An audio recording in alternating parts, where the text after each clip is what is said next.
Hello friends, इस video में हम कॉन्ट्रैक्ट्स एंड अकाउंट चैप्टर के चैप्टर नंबर 2 के कुछ मल्टीपल चॉइस टाइप क्वेश्चंस को सॉल्व करेंगे। Question number 1 is dash dash is an agreement between two parties under specific terms and conditions. Options are tender, contract, BOQ and SD। देखिए, जब कोई भी दो पार्टी हो जिसमें एक को काम करवाना चाहती हो और दूसरी पार्टी काम करना चाहती हो, तो उनके बीच में हमें एक एग्रीमेंट करना पड़ता है और उस एग्रीमेंट को हम कहते हैं कॉन्ट्रैक्ट। कॉन्ट्रैक्ट की ये स्टैंडर्ड डेफिनेशन ही है कि contract is an agreement between to parties, और ये एग्रीमेंट कुछ सर्टन टर्म्स एंड कंडीशंस पे होने वाला है। ठीक है, कि कोई पेमेंट कितनी होगी, क्वालिटी ऑफ वर्क कैसी होगी, क्या होगी। कॉन्ट्रैक्ट एक्चुअली सिर्फ हमारे कंस्ट्रक्शन में ही नहीं होता, कॉन्ट्रैक्ट डिफरेंट अलग अलग सिचुएशन पे भी हो जाता है, कुछ लेन देन पे भी होता है। जो शादी होती है, marriage is also an contract, is a very good example of contract actually, marriage. तो ऐसे डिफरेंट हमारी लाइफ के अंदर इवेंट्स होते हैं जहाँ पर हमें एक दूसरे से कुछ ज़रूरत पड़ती है, तो वहाँ पर हमारा जो कुछ भी एग्रीमेंट होता है उसको हम कहते हैं कॉन्ट्रैक्ट। तो contract is an agreement between to parties. दो पार्टी का होना कंपलसरी होता है, एक गिव करने वाला रहेगा और एक टेक करने वाला रहेगा, और बीच में कुछ तो भी सर्टन टर्म्स एंड कंडीशंस होंगी। Next question is the contract must be in dash dash. Option number 1 oral form, next return form, next mutual confidence and bank guarantee. देखिए, कॉन्ट्रैक्ट जब भी हो तो वो हमेशा आपको याद रखना है कि रिटर्न फॉर्म में ही होना चाहिए। सिर्फ ओरली बातचीत कर ली, उसको बोल दिया कि भाई इस तरह से काम करना है, उसने कह दिया हाँ ठीक है, लेकिन फिर बाद में बहुत सारे कॉन्सिक्वेंसेस होते हैं, बहुत सारे प्रॉब्लम्स अराइज होते हैं, जिसकी वजह से दोनों पार्टीज़ को प्रॉब्लम होते हैं। इसीलिए कोई भी कॉन्ट्रैक्ट हो, चाहे वो कितना छोटा हो चाहे वो कितना बड़ा हो, वो हमेशा रिटर्न फॉर्मेट में होना चाहिए। Next question is which of the following is oblique are the requirement of valid contract. Requirement of valid contract, ऐसा कॉन्ट्रैक्ट जो कि वैलिड हो, जिसका कोई वैल्यू हो, जिसको हर कोई माने। उस कॉन्ट्रैक्ट की क्या रिक्वायरमेंट्स हैं? पहला, it must be in writing, वो लिखित में होना चाहिए। दूसरा, it can be enforced in court of law, rules and regulations के हिसाब से ही होना चाहिए, रूल्स एंड रेगुलेशन के बाहर नहीं होना चाहिए जो कोई भी हम कॉन्ट्रैक्ट कर रहे हैं। Third, parties concern must be competent authorities होनी चाहिए। दोनों, जो कॉन्ट्रैक्ट दे रही है और जो पार्टी कॉन्ट्रैक्ट ले रही है, दोनों पार्टी क्या होनी चाहिए? कॉम्पिटेंट होनी चाहिए। कॉम्पिटेंट का मतलब क्या? अभी जैसे मान लो मुझे कोई प्लास्टरिंग का काम करवाना है, उसका मैं कॉन्ट्रैक्ट किसी को दे रहा हूँ, तो मैं अभी कॉन्ट्रैक्ट दे रहा हूँ, और जिसको कॉन्ट्रैक्ट देना है मुझे, वो कैसी पार्टी होना चाहिए? वो प्लास्टरिंग करने के लिए एबल होना चाहिए, उसको प्लास्टरिंग करते आना चाहिए। अब अगर मैंने ऐसे कोई आदमी को कॉन्ट्रैक्ट दे दिया मेरे प्लास्टरिंग का, जो कि प्लास्टरिंग करते किस तरह से हैं उसे आता ही नहीं है, वो एक्सकवेशन करना जानता है, उसको प्लास्टरिंग का कोई नॉलेज ही नहीं है, तो प्लास्टरिंग ठीक से हो पाएगा क्या? नहीं हो पाएगा। तो मैंने एक छोटी सी एग्जांपल दी कि दोनों पार्टी क्या होना चाहिए? कॉम्पिटेंट होने चाहिए। तो लास्ट ऑप्शन है ऑल ऑफ द अबव। ये तीनों ऑप्शंस करेक्ट हैं। इसमें और भी कुछ पॉइंट्स हैं कि कॉन्ट्रैक्ट, तो जैसे हमने पहले देखा कि कॉन्ट्रैक्ट हमेशा क्या होना चाहिए? रिटर्न में होना चाहिए। उसी के साथ में कॉन्ट्रैक्ट में विटनेसेस का होना भी बहुत ज़्यादा ज़रूरी है। दोनों पार्टी की तरफ से विटनेसेस होना बहुत ज़्यादा ज़रूरी है। उसी के साथ में there must be free consent. Free consent का मतलब क्या? कि कोई ज़ोर ज़बरदस्ती नहीं होना चाहिए, कोई गन पॉइंट पे काम नहीं करवाना है किसी से। मतलब दोनों पार्टी क्या होना चाहिए? फ्री होना चाहिए काम करने के लिए। ऐसे हमारे पास में डिफरेंट रिक्वायरमेंट्स है for valid contract. Next question is which of the following contract is also known as unit price contract. ऐसा कौन सा टाइप ऑफ कॉन्ट्रैक्ट है जिसको यूनिट प्राइस कॉन्ट्रैक्ट भी कहते हैं? Options are lump sum, item rate, percentage rate, demolition contract. तो आपको याद रखना है कि आइटम रेट कॉन्ट्रैक्ट को यूनिट प्राइस कॉन्ट्रैक्ट भी कहते हैं। Next question is which of the following is oblique are types of percentage rate contract? Cost plus percentage rate, cost plus fixed fee, cost plus variable fee and all of the above. Actually all of these are the type of percentage rate contract. इसके पहले के video में हमने discuss किया कि item rate का मतलब क्या होता है, परसेंटेज रेट का मतलब क्या होता है। आइटम रेट कॉन्ट्रैक्ट में हर आइटम का सेपरेट रेट कोट करना होता है कॉन्ट्रैक्टर को। परसेंटेज रेट में क्या करता है, वो टोटल कॉस्ट ऑफ कंस्ट्रक्शन का परसेंटेज वो पुट करता है at the cost of percentage और बिलो द एस्टिमेटेड कॉस्ट और अबो द एस्टिमेटेड कॉस्ट। ये होता है हमारा परसेंटेज रेट। तो एक्चुअली ये टाइप्स हैं उसके परसेंटेज रेट की। कॉस्ट प्लस परसेंटेज रेट मतलब क्या कि जो कुछ भी कॉस्ट ऑफ कंस्ट्रक्शन है plus certain percentage as a profit. मतलब मान लो 50,000 रुपये का कोई काम है तो 50,000 रुपये का तो कॉस्ट ऑफ कंस्ट्रक्शन हो गया। कॉन्ट्रैक्टर को प्रॉफिट क्या मिलेगा, तो प्रॉफिट के तौर पे प्लस सर्टन परसेंटेज ऑफ 50,000, 5%, 10% जो भी अमाउंट फिक्स होगा उसके हिसाब से। दूसरा टाइप क्या है, कॉस्ट प्लस फिक्स्ड फी, मतलब जो भी कॉस्ट ऑफ कंस्ट्रक्शन है वो plus certain amount, certain fixed amount as a profit of the contractor. यह अमाउंट क्या रहेगा, फिक्स्ड रहेगा, जो कि डिपार्टमेंट ने और कॉन्ट्रैक्टर ने दोनों ने साथ में मिल के बैठ के उसको फाइनल किया हुआ है कम ज़्यादा करके, ठीक है। तीसरा है cost plus variable fee. Cost plus variable fee means cost of construction plus variable fee, मतलब ये कोई फिक्स नहीं रहेगा, ये कम भी हो सकता है या ज़्यादा भी हो सकता है depending upon the quality of the work. Contractor ने काम किस तरह से किया है, टाइम ड्यूरेशन में किया है नहीं किया है, क्वालिटी किस तरह से दी, स्पेसिफिकेशन बराबर मेंटेन किया नहीं किया, ये सारी चीज़ें देख करके जो कुछ भी उसकी फ़ीस है उसको कम ज़्यादा कर सकते हैं। तो इस तरह से डिफरेंट टाइप्स है परसेंटेज रेट कॉन्ट्रैक्ट की।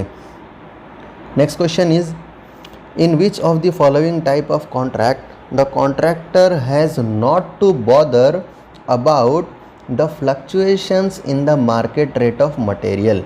ऐसा कौन सा कॉन्ट्रैक्ट है जिसमें कॉन्ट्रैक्टर को मार्केट रेट में जो चेंजेस होते हैं उसके बारे में उसे टेंशन लेने की ज़रूरत नहीं है। जैसे फॉर एग्ज़ाम्पल सीमेंट का एक बैग आप लेने जाओगे तो मान लीजिए फॉर एग्ज़ाम्पल आज उसकी कीमत 300 रुपीज़ है, कुछ 2 दिन के बाद में 8 दिन के बाद में आप जाओगे तो 300 रुपीज़ की बजाय वो अमाउंट हो जाएगा 310 रुपीज़, या तो हो सकता है वो कम भी हो जाए 290 रुपीज़ का भी हो सकता है। तो ये इसको कहते हैं market fluctuation in the price, जो कि डेली चेंजेस होते रहते हैं मार्केट के मटेरियल की प्राइस के अंदर। तो कॉन्ट्रैक्टर को इस चीज़ को भी ध्यान में रखना पड़ता है। लेकिन फॉलोइंग में से ऐसा कौन सा टाइप ऑफ कॉन्ट्रैक्ट है जिसके अंदर कॉन्ट्रैक्टर को मार्केट की जो रेट का फ्लक्चुएशन है उसके बारे में बिल्कुल भी टेंशन लेने की ज़रूरत नहीं है? Options are percentage rate, lump sum, labour contract and target contract. तो आंसर यहाँ पर है लेबर कॉन्ट्रैक्ट। क्यों? क्योंकि लेबर कॉन्ट्रैक्ट में कॉन्ट्रैक्टर को मटेरियल खरीदने की कोई भी ज़रूरत नहीं पड़ती, मटेरियल डिपार्टमेंट खुद प्रोवाइड करता है कॉन्ट्रैक्टर को, और कॉन्ट्रैक्टर को सिर्फ लेबर्स प्रोवाइड करने होते हैं। तो उसको सिर्फ लेबर लगेंगे कॉन्ट्रैक्टर को, उसको मटेरियल के बारे में कुछ भी ध्यान देने की ज़रूरत नहीं है। Next question is, in which of the following type of contract there is no any construction activity? Demolition contract, lump sum contract, labour contract, target contract. ऐसा कौन सा कॉन्ट्रैक्ट है कि जिसमें कोई भी कंस्ट्रक्शन का काम नहीं होता, कंस्ट्रक्शन होता नहीं है? तो ऐसा कौन सा कॉन्ट्रैक्ट रहेगा? ऑब्वियसली ये कॉन्ट्रैक्ट डिमोलिशन कॉन्ट्रैक्ट है। डिमोलिशन कॉन्ट्रैक्ट मतलब क्या? इसमें ये कॉन्ट्रैक्ट ऐसा होता है कि कोई ऑलरेडी कंस्ट्रक्टेड स्ट्रक्चर है जो कि पहले से बना हुआ है और हमें क्या करना है, अभी उसको डिमोलिश करना है, उसको तोड़ना है, उसको ख़त्म करना है कि सो दैट हम वहाँ पर कुछ दूसरा नया कंस्ट्रक्ट कर सकें। या तो बिल्डिंग बहुत पुरानी हो गई थी, उसकी लाइफ ख़त्म हो गई थी, तो उसको डिमोलिश करना कंपलसरी हो जाता है। तो ऐसी सिचुएशन में हम एक कॉन्ट्रैक्टर को अपॉइंट कर सकते हैं कि वो क्या करेगा, उस बिल्डिंग को डिमोलिश करेगा। तो उस टाइप ऑफ कॉन्ट्रैक्ट को कहते हैं डिमोलिशन कॉन्ट्रैक्ट।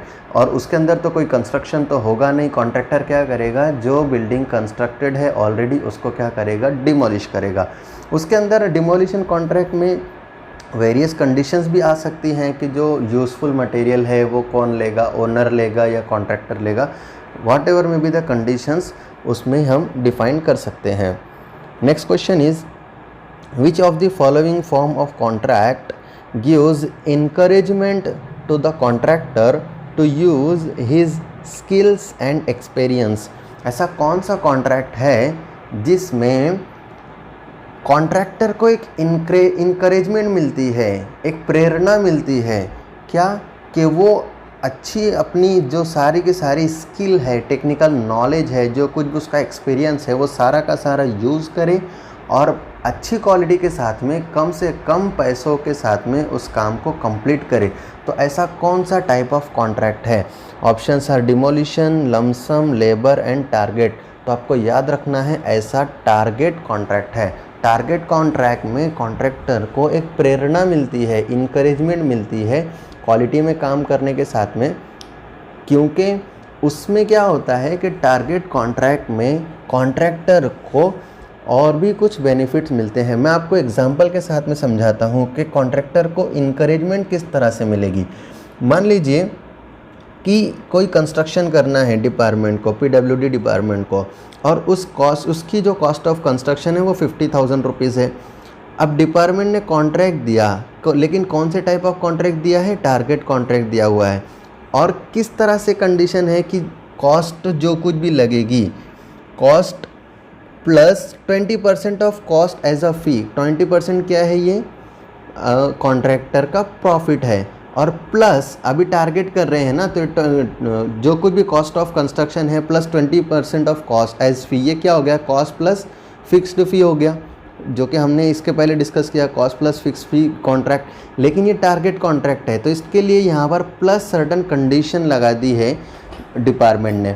अभी देखो, ये कंडीशन की वजह से ये टारगेट कॉन्ट्रैक्ट में कन्वर्ट हो गया।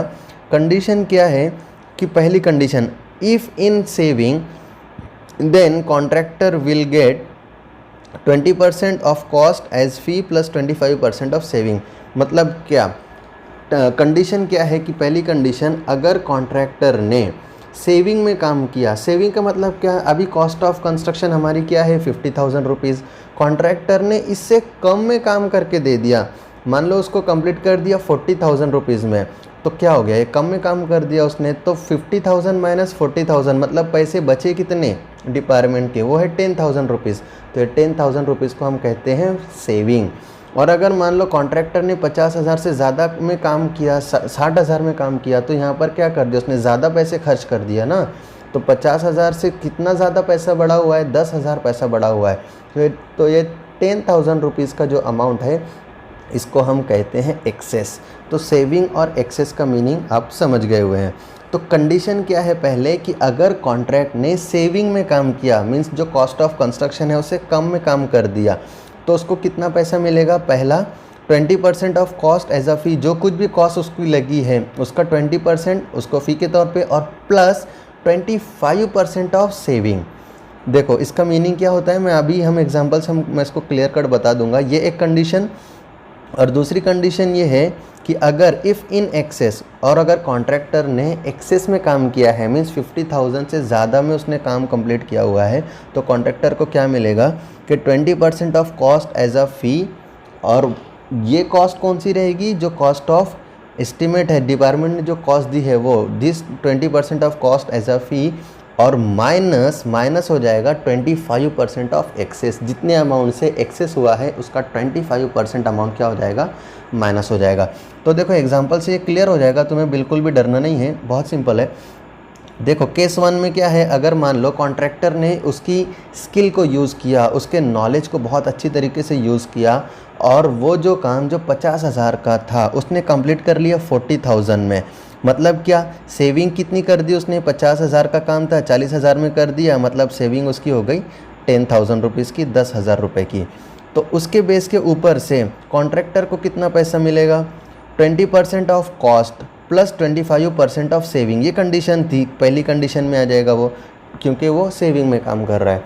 20% of cost plus 25% of saving. 20% of cost मतलब क्या? 20% ऑफ कॉस्ट कितनी लगी उसको? 40,000। तो 20% 40,000 का हो जाएगा 8,000, और प्लस 25% ऑफ सेविंग कितनी हुई है? 10,000 का 25%, तो ये अमाउंट हो जाएगा 500 मीन्स टोटल अमाउंट जो कॉन्ट्रैक्टर को मिलेगा 1 + 2 मीन्स 8000 + 2500 मतलब उसको मिलेगा 10,500 रुपीज़। ये कॉन्ट्रैक्टर को इतना पैसा मिलेगा अगर उसने सेविंग में काम किया, ठीक है। और अगर वो सेविंग में काम नहीं करता, वो क्या करता, जितनी कॉस्ट ऑफ कंस्ट्रक्शन है उतने में ही काम करता था, मान लो उसका टेक्निकल नॉलेज, स्किल, एक्सपीरियंस नहीं इस्तेमाल करता और 50,000 का काम है, 50,000 में ही उसको कंप्लीट कर दिया होता तो उसको कितना मिलता था, उसको एडिशनल कुछ अमाउंट नहीं मिलता था, उसको जस्ट कितना मिलता था 20% of the cost means 20% of 50,000 means 10,000 rupees मिलता था। लेकिन उसने नॉलेज और एक्सपीरियंस वगैरह यूज़ किया तो उसकी वजह से उसको कितना मिला हुआ है 10,500 मिला हुआ है। मतलब वो 500 रुपीज़ जो उसने एक्स्ट्रा में उसको मिले हुए हैं वो किस वजह से मिले, that is because of his knowledge and technical skill. तो इसी को हम कहते हैं टारगेट कॉन्ट्रैक्ट। और अगर मान लो कि कॉन्ट्रैक्टर लेज़ी होता था, केस 2, उसने ठीक से काम नहीं किया तो 50,000 का काम उसने क्या किया, मान लो 60,000 में कंप्लीट कर रहा है, मतलब वो किस में चला गया, एक्सेस में चला गया। तो एक्सेस का अमाउंट कितना हो जाएगा 60,000 माइनस 50,000 मतलब 10,000 रुपीज़ वो एक्सेस में है। तो इस केस में कॉन्ट्रैक्टर को कितना मिलेगा 20% of cost minus 25% of excess. तो 20% ऑफ कॉस्ट कितना रहेगा, 20% ऑफ 60,000 मीन्स 12,000 और दूसरा 25% ऑफ एक्सेस, एक्सेस का अमाउंट है 10,000 और 10,000 का 25% मीन्स हो जाएगा 2,500। तो टोटल अमाउंट उसको जो मिलेगा वो मिलेगा 1 - 2 मीन्स 12,000 माइनस 2,500 मतलब उसको मिलेगा 9,500। देखिए पहले कॉन्ट्रैक्टर को मिला है 10,500 और इस वाले कॉन्ट्रैक्टर को मिला है 9,500। तो ये ब्यूटी है टारगेट कॉन्ट्रैक्ट की कि टारगेट कॉन्ट्रैक्ट के ज़रिए से कॉन्ट्रैक्टर को एक इंकरेजमेंट मिलती है क्योंकि उसको मनी मिलने वाली है, प्रॉफिट ज़्यादा मिलने वाला है। तो इस वजह से कॉन्ट्रैक्टर अच्छा काम करता है, क्वालिटी में भी काम करता है, कम टाइम में काम करता है और उसको कुछ प्रॉफिट भी ज़्यादा मिलता है। Next question is the contract which can be terminated when Number 1, the contractor fails to comply with the specification of the works. Contractor does not work as per the rates mentioned in the tender. Contractor sublets his contract. All of the above. ऐसी कौन सी conditions हैं जिनमें contract को terminate किया जा सकता है। Terminate का मतलब क्या, ख़त्म किया जा सकता है। तो अभी देखिए कॉन्ट्रैक्ट ख़त्म किया जा रहा है, इसका मतलब क्या कि ऑलरेडी पहले कॉन्ट्रैक्ट वहाँ पर हुआ था और कॉन्ट्रैक्ट हुआ था मतलब वहाँ पे सर्टन टर्म्स एंड कंडीशंस थी। अब मान लीजिए कि डिपार्टमेंट ने किसी एक पर्टिकुलर कॉन्ट्रैक्टर को कोई काम दिया और वो कॉन्ट्रैक्टर जो स्पेसिफाइड सर्टन कंडीशंस हैं, स्पेसिफिकेशंस हैं, क्वालिटी ऑफ वर्कमैनशिप है वगैरह वगैरह, उसको अगर ठीक तरीके से नहीं फॉलो कर रहा है, उसको नोटिस दी जा रही है बार बार, फिर भी वो ठीक से काम नहीं कर रहा है, तो उस केस में क्या करते हैं, कॉन्ट्रैक्ट को ख़त्म कर देते हैं, कॉन्ट्रैक्ट को टर्मिनेट कर देते हैं। तो कंडीशंस देखो यहाँ पर पहले ही वही है, contractor fails to comply with the specification of work. Specification means quality of construction, पूरी डिटेलिंग जो कुछ भी वर्क की है उसके हिसाब से कॉन्ट्रैक्टर काम नहीं कर रहा है। दूसरा, contractor does not work as per the rate mention in the tender. पहले जितने रेट के ऊपर, जितने पैसों में काम करने के लिए कॉन्ट्रैक्टर राज़ी हो गया था और कॉन्ट्रैक्ट कर लिया था, लेकिन अब बाद में क्या कर रहा है कि वो कह रहा है कि अब मुझे ये पैसों में काम नहीं करना, मुझे ज़्यादा पैसे चाहिए, ऐसी कंडीशन है। तो हम क्या कर सकते हैं, कॉन्ट्रैक्ट को ख़त्म कर सकते हैं, टर्मिनेट कर सकते हैं। या फिर कॉन्ट्रैक्टर ने क्या किया कि कॉन्ट्रैक्ट उसके नाम पर तो ले लिया लेकिन किसी और को वो कॉन्ट्रैक्ट दे दिया, हमें पता नहीं चला, उसने खुद अपनी लेवल पे किसी और से वो काम करवा रहा है, खुद काम नहीं कर रहा, तो उसको हम कहते हैं subletting of contract, SUBLETTING, subletting of contract. उस कंडीशन में भी हम कॉन्ट्रैक्ट को टर्मिनेट कर सकते हैं। तो आंसर हमारा रहेगा all of the above. Next question is which of the following contract is not suitable for PWD। ऐसा कौन सा कॉन्ट्रैक्ट है जो कि PWD ने यूज़ नहीं करना चाहिए, सुइटेबल नहीं है पब्लिक वर्क डिपार्टमेंट के लिए। कौन सा है, लमसम कॉन्ट्रैक्ट है या आइटम रेट है या परसेंटेज रेट है या नेगोशिएटेड कॉन्ट्रैक्ट है। तो आंसर है इसका negotiated contract. Public works department ने नेगोशिएटेड कॉन्ट्रैक्ट को यूज़ नहीं करना चाहिए, पीडब्ल्यूडी के लिए ये सूटेबल नहीं है। उसका रीज़न ये है कि नेगोशिएटेड कॉन्ट्रैक्ट कुछ इस तरह से किया जाता है कि उसके अंदर कोई ओपन कंपटीशन नहीं होता, कोई तो भी लिमिटेड पर्सन्स होते हैं, लिमिटेड कॉन्ट्रैक्टर्स होते हैं और एग्जीक्यूटिव इंजीनियर उनमें से जिसको चाहे अपना कॉन्ट्रैक्ट दे देता है और फिर उनसे किस बेस पर देता है, एक नेगोशिएशंस के बेस पे ओरल कम्युनिकेशन करने के बाद में वो कॉन्ट्रैक्ट कर लेते हैं कि भाई ये काम को कितने में करना है, क्या करना है, किस तरीके से करना है, उसकी डिटेलिंग दे दी जाती है। तो इस तरह का कॉन्ट्रैक्ट को हम कहते हैं नेगोशिएटेड कॉन्ट्रैक्ट और ये कॉन्ट्रैक्ट सूटेबल नहीं है, पीडब्ल्यूडी ने इसको फॉलो नहीं करना चाहिए। तो थैंक यू, आज के लिए इतना ही, मिलेंगे हम नेक्स्ट वीडियो में।